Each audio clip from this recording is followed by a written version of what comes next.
Wayne, there are now 8 investor groups that have submitted official papers to Major League Baseball. They're going to get to look at least at some of the New York Mets books. They want to be part of the group that puts in, I guess, $200 million. Now, it's really interesting here because the Mets supposedly said their team was worth anywhere from $1 billion to $1.3 billion.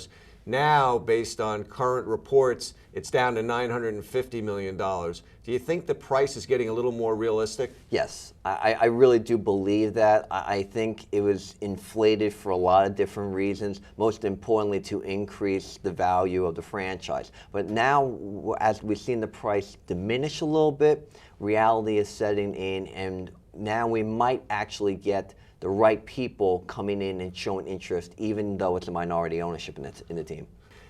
$200 million for 40% stake, and apparently no option to buy controlling interest later. Do you think that there's enough interest in the team? The brand is still strong enough from the perspective of an investor to buy just a minority stake in the team?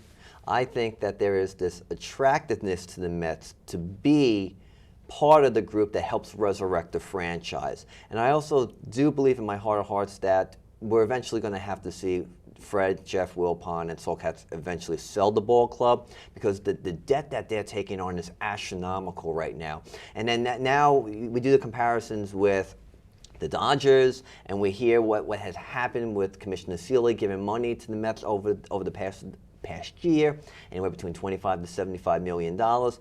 The Mets are an attractive asset still, but I think the package has to change a little bit more before people can actually seriously get into it. And if I'm a potential investor, I'm also looking at the fact that here we sit on opening day, only 600,000 tickets sold for the 2011 season. In contrast, teams even like the Milwaukee Brewers have sold significantly more tickets in a much smaller market.